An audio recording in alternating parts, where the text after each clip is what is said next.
இயேசு உங்களை நேசிக்கிறார். பிரியமானவர்களே, இந்த நாளில் ஆண்டவர் நம்மளோடு பேசும்படியாய் வேதத்தில் சில வசனங்களை கூட வாசித்து நாம் அறிந்து கொள்ளக்கூடிய காரியங்களை, ஆண்டவர் நம்மளோடு இடைபெறக்கூடிய காரியங்களை பார்ப்போம். அது லூக்காவின் புஸ்தகம் 19வது அதிகாரம் 18வது அதிகாரம் 35வது வசனம் முதல். பின்பு அவர் எரிகோவுக்கு சமீபமாய் வரும்போது ஒரு குருடன் வழி அருகே உட்கார்ந்து பிச்சை கேட்டுக் கொண்டிருந்தான். ஜனங்கள் நடக்கிற சத்தத்தை அவன் கேட்டு இது இன்னதென்று விசாரித்தான். நசரனாகிய இயேசு போகிறார் என்று அவனுக்கு அறிவித்தார்கள். அப்பொழுது அவன், இயேசுவே, தாவீதின் குமாரனை எனக்கு இறங்கும் என்று கூப்பிட்டான். முன் நடப்பார்கள் அவன் மேல் அவன் பேசாமல் இருக்கும்படி அவனை அதட்டினார்கள். அவனோ, தாவீதின் குமாரனை எனக்கு இறங்கும் என்று மிகவும் அதிகமாய் கூப்பிட்டான். இயேசு நின்று அவனை தம்மிடத்தில் கொண்டு வரும்படி சொன்னார். அவன் கிட்ட வந்தபோது அவர் அவனை நோக்கி, நான் உனக்கு என்ன செய்ய வேண்டும் என்று இருக்கிறாய் என்று கேட்டார். அதற்கு அவன், ஆண்டவரே, நான் பார்வை அடைய வேண்டும் என்றான். இயேசு அவனை நோக்கி, பார்வை அடைவாயாக, உன் விசுவாசம் உன்னை இரட்சித்தது என்றார். உடனே அவன் பார்வை அடைந்து தேவனை மகிமைப்படுத்தி கொண்டே அவருக்கு பின் சென்றான். ஜனங்கள் எல்லோரும் அதை கண்டு தேவனை புகழ்ந்தார்கள்.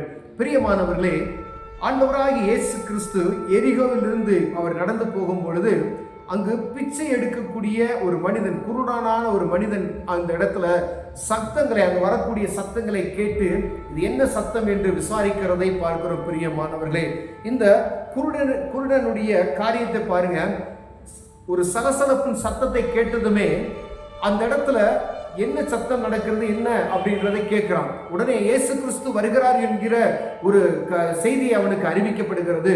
பாருங்க, இயேசு கிறிஸ்து வருகிறார் என்ற செய்தி அவனுக்கு கேட்டவுடனே அவன் முன்னாடியே அதை அறிந்து வைத்திருந்தபடினாலே, அதாவது இயேசுவால் அற்புதம் நடக்குது, இயேசுவால் சுகமளிக்கப்படுகிறார்கள் ஜனங்கள், இயேசுவால் அநேக காரியங்கள், அற்புதமான காரியங்கள் நடந்து கொண்டிருக்கிறது என்பதை அவன் அறிந்திருந்தபடினாலே, அவன் அறிந்திருக்க வேண்டும் என்கிற ஒரு காரியம் நமக்கு இருக்க வேண்டும். பிரியமானவர்களே, அவன் பாருங்க, இயேசு முதல்ல யார், அவரால் அற்புதம் நடக்குமா என்பதை உணர்ந்து வைத்திருக்கிற ஒரு மனிதனாக இருந்தான். நாம் அநேக முறைகளில் இயேசுவை 10 வருஷம், 20 வருஷம், 30 வருஷம், 40 வருஷமாய் ஆண்டவர் இயேசு யார் என்பதை நாம் அறிந்திருந்தோம். அவர் எப்படிப்பட்டவரோ என்பதை நாம் உணராது இருக்கிற ஒரு சூழ்நிலை இருக்கிறோம். இவன் பாருங்க, குருடன், இவன் வழி அருகே உட்கார்ந்து பிச்சை எடுத்துக்கொண்டு இருக்கிற ஒரு மனிதன். ஆனால் இவன் இயேசு கிறிஸ்துவை அறிந்து வைத்திருந்தான். பிரியமானவர்களே, அவனுக்கு ஒரு சுகம் தேவைப்படுகிறது. ஆனால் இயேசுவால் இது கூடும் என்கிறதை அவருக்காக காத்திருந்தான். அவர் எப்ப அந்த பக்கம் வருவாரு காத்திருந்தவனை போல, இது என்ன சத்தம், சலசலப்பு சத்தம் கேட்கப்படுகிறதே என்று அவன் சொல்லுகிறதை நாம் பார்க்க முடிகிறது. பிரியமானவர்களே, அதே போல பாருங்க, ஆண்டவராக இயேசு கிறிஸ்து அந்த பகுதியில் வராரு என்று சொன்னதுமே இவன் கூப்பிடுறான். ஆனா இவனுக்கு உதவி செய்வார் யாரும் இல்லை, என்னை கூட்டிட்டு போங்க அப்படின்லாம் அவன் யார்த்தையும் சொல்லல. அவன் கூப்பிடுறத நசரனாகிய இயேசுவே அப்படின்னு சொல்லி சத்தமா கூப்பிடுறான். ஆனா அங்க இருக்கக்கூடிய ஜனங்கள் அவனை என்ன செய்யறாங்கன்னு பாத்தீங்கன்னா, அமைதியாயிருன்னு சொல்லி அவனை கடிந்து கொள்ளுகிறதை பார்க்கிறோம். சத்தம் போடாது, அமைதியாயிரு, கத்தாத அப்படின்னு சொல்றாங்க. பாருங்க, அவனுடைய தேவை, அவனுக்கு எப்படியாவது நான் பார்வை அடைய வேண்டும் என்கிற ஒரு வைராக்கியத்தில் அவன் அமர்ந்திருந்தான். முதலில் இயேசுவை அவன் அறிந்திருந்தான். இரண்டாவது, அவனுக்கு இந்த இயேசு இப்படிப்பட்டவர் தான் என்று அறிந்துவிட்டு அப்ப இவர்கிட்ட போனா ஒரு அற்புதம் நடக்கும் என்பதை அவன் அறிந்திருந்தான். உடனே என்ன செய்யறான் பாருங்க, அவர் அந்த வழியை வரும்பொழுது அவரை கூப்பிடுகிற ஒரு மனிதனாய் இருந்தான். அவரை கோக்கி கதறுகிற மனிதனாய் இருந்தான்.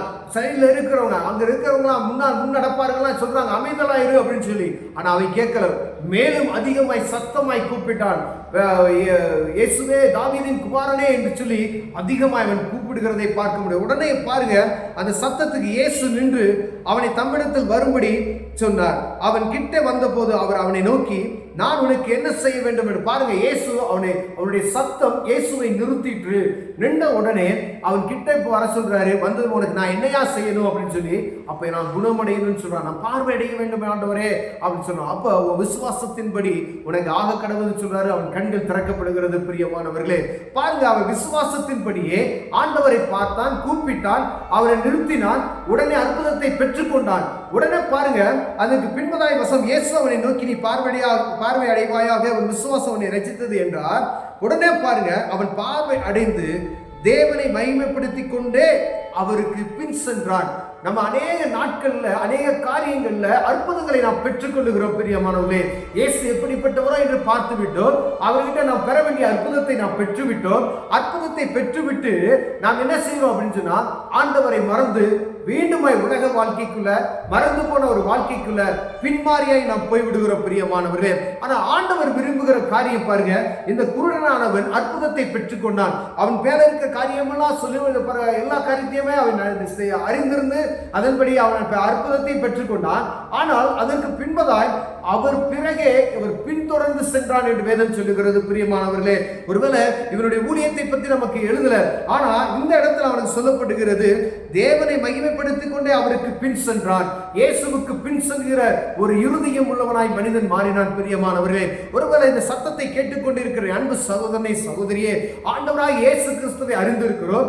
ஆண்டவராய் இயேசு கிறிஸ்துவை அற்புதத்தை நாம் பெற்றுக்கொண்டிருக்கிறோம். ஒருவேளை ஆண்டவராய் இயேசு கிறிஸ்துவை அற்புதத்தை பெற்றுக்கொண்டு விட்டு அவருக்கு நாம் ஏதாவது செய்கிறோமா, அவரை பின்பற்றி நடக்கிறோமா என்பதை பார்க்கும்படியாய் ஆண்டவர் உங்களோடு என்னோடு பேசுகிறார் பிரியமானவரே. அநேக ஜனங்கள் அற்புதத்தை பெற்றுவிட்டார்கள், இயேசு கொடுத்த சுகத்தை பெற்றுவிட்டார்கள், இயேசு கொடுத்த அநேக காரியங்களை அவர்கள் நன்மையை பெற்றுக்கொண்டார்கள். ஆனால் நன்மை அறியாத இருதயம் போல உள்ளவர்களாய் இயேசுவை மறந்து போய் தாங்கள் பின்மாறிக்கு அவர்கள் எப்படி இருந்தார்களோ உலகப்பிரமான வாழ்க்கைக்குள் போய்விட்டார்கள் பிரியமானவர்களே. அநேக நாட்களுக்கு முன்பாய் ஒரு மனிதனுக்கு சுகத்தை குறித்து, ஒரு அற்புதத்தை குறித்து பேசப்பட்டது. அவன் நல்ல சுகமாகிவிட்டான். அவங்க டாக்டர் சர்டிபிகேட் அவனுக்கு கொடுக்கப்பட்டு விட்டது, நல்ல பரிபூர்ண சுகம் பெற்றான் என்று சொல்லி. ஆனா பாருங்க, குறிப்பிட்ட நாட்கள் என்பதாய் அவன் பலவீனமாகிவிட்டான் என்று சொல்லி அவர்கள் கேட்கிறார்கள். ஆனால் அது நடக்கிறதுக்கான வாய்ப்பே இல்லை அப்படின்னு சொன்னா, அவனுடைய வாழ்க்கையை ஆராய்ந்து பார்த்தா சுகம் பெற்றுக் கொண்டான். ஆண்டவர் அற்புதமான சுகத்தை கொடுத்து விட்டார். சுகத்தை பெற்றவனுடைய வாழ்க்கை பாருங்க, ஒரு குறிப்பிட்ட நாட்களுக்கு பின்பதாய் துன்மார்க்கமாய் அவன் சென்று விட்டான் பிரியமானவர்களே. ஆண்டவர் அற்புதம் செய்வார், உங்களுக்கு சுகத்தை கொடுப்பார், மரண வியாதியிலிருந்து விடுவிப்பார். மருத்துவத்தால் செய்ய முடியாத ஒரு அற்புதத்தை இயேசு கிறிஸ்து உங்களுக்கு செய்வார். ஆனா அவருக்காய் நீங்கள் வாழ வேண்டும், அவருக்கு நீங்க பின் சொல்கிறவர்களாய் இருக்க வேண்டும் பிரியமானவர்களே. இல்லாதபடி நீங்க ஆண்டவர் கொடுக்கிற அற்புதத்தை பெற்றுக்கொண்டு நான் எப்படி வேணாலும் கடந்து செல்வேன் என்றால் அந்த அற்புதத்துக்கு ஒரு அவசியம் இல்லாதபடி போய்விடும் பிரியமானவர்களே. நான் துன்மார்க்கமா வாழ்வேன். அவருடைய பாருங்க, அந்த மனிதனுடைய வாழ்க்கையை ஆராய்ந்து பார்க்கும் பொழுது அவன் மதுபானம் குடிக்கிறவனாய், புகைப்பழக்கம் படிக்கிறவனாய், உலகப்புறமாய் வாழக்கூடிய ஒரு மனிதனாய் மாறிவிட்டான் என்று அவர்கள் சொன்னார்கள். ஆனா பாருங்க, அப்படிப்பட்டதான ஒரு சூழ்நிலைக்கு நேரா நாம் போனோம்னா அற்புதத்தை பெற்றுக்கொண்ட நாம் மீண்டும் என்ன செய்வோம், அந்த பலவீனத்துக்கு நேராக தள்ளப்பட்டு போய்விடுவோம் பிரியமானவர்களே.